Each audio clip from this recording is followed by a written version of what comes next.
اب نمازیں کتنی پڑھنی چاہیے اور کب پڑھنی چاہیے؟ کیا 30 پاروں میں ان سوال کا جواب موجود ہے؟ پورے قرآن میں کوئی دکھا دے کہ فجر کی نماز فجر کے وقت میں ہی پڑھی جائے گی اور فیض سے لے کر اس تک، یہاں سے لے کر یہاں تک یہ نماز کا وقت ہے؟ یہ تو قرآن میں نہیں۔ ظہر کی نماز کب پڑھی جائے گی، کہاں پڑھی جائے گی، کیسے پڑھی جائے گی، یہ تو قرآن میں نہیں۔ تو جو بات قرآن میں ہمیں نہیں ملتی تو پھر ہم مصطفیٰ علیہ السلام کی حدیث کی طرف واپس آتے ہیں۔ مصطفیٰ نے ہمیں فرمایا کہ 5 وقت کی نماز ہے۔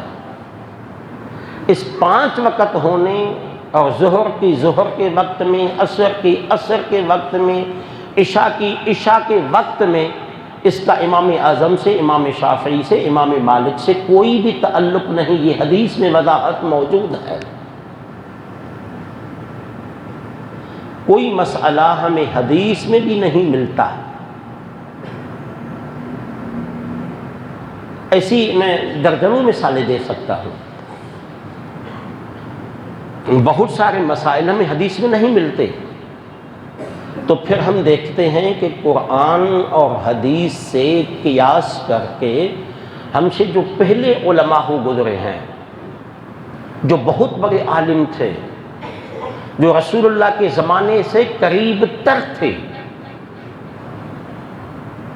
انہوں نے اس کے متعلق کیا فتویٰ دیا ہے، تو پھر ہم رجوع کرتے ہیں امام اعظم ابو حنیفہ کی طرف، پھر ہم دیکھتے ہیں امام شافعی کی طرف، امام احمد بن حنبل کی طرف، امام مالک کی طرف۔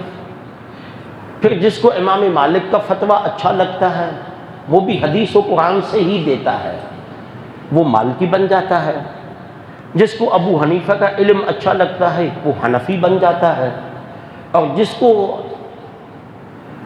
امام احمد بن حنبل کا مسلک اچھا لگتا ہے وہ حنبلی بن جاتا ہے۔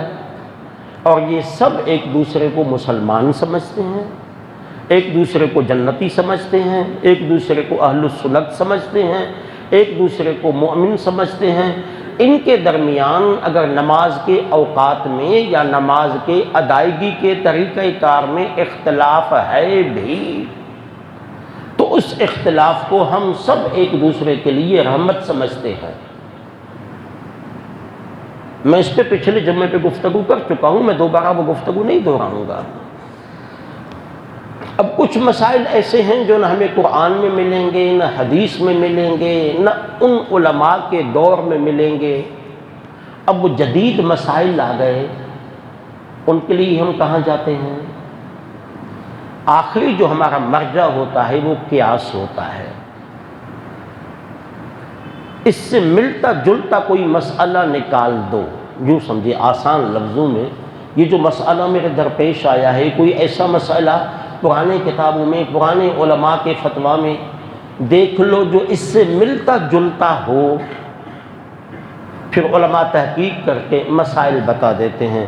اب مثال کے طور پہ اگر کوئی مجھ سے پوچھے کہ نماز کے دوران موبائل فون بجے تو کیا کرنا چاہیے، قرآن سے اس کا جواب دو، تو پورے قرآن میں یہ واقعہ ہوگا کہ موبائل فون بجے تو کیا کرنا چاہیے؟ نہیں نا، حدیث میں ہوگا؟ یا جو امام اعظم، امام مالک، امام شافعی، امام بخاری، امام مسلم یہ جو لکھ کر گئے، ان کے کتابوں میں موبائل کے متعلق مسائل ہوں گے۔ لاؤڈ اسپیکر کا مسجد میں استعمال جو انگریزوں نے بنایا ہے، جائز ہے یا ناجائز ہے؟ اس پہ آذان کہنا جائز ہے یا ناجائز ہے؟ اس پہ نماز پڑھانا جائز ہے یا ناجائز ہے؟ یہ مسئلہ حدیث میں کوئی بتا سکتا ہے؟ نہیں۔ قرآن میں ہوگا؟ بالکل نہیں ہے۔ ہوگا ضرور جزوی طور پہ، لیکن ہمیں نہیں ملتا، ہمیں نہیں ملتا، ہماری اتنی پہنچ نہیں ہے۔ قرآن کے گہرے سمندر کے اتنے غوطہ زن اب تک ہم نہیں بنے۔ ہم تو سرسری طور پہ قرآن کو پڑھنے والے ہیں، حدیث کے الفاظ کو پڑھنے والے ہیں، وہ جو گہرائی سے قرآن و حدیث میں ہوتا زن ہونے کی صلاحیت رکھتے ہیں، پھر ہم ان کی دربار میں جاتے ہیں کہ حضرت آپ ہی بتائیں کہ مسجد کا دروازہ کب بند کرنا چاہیے، کب کھولنا چاہیے۔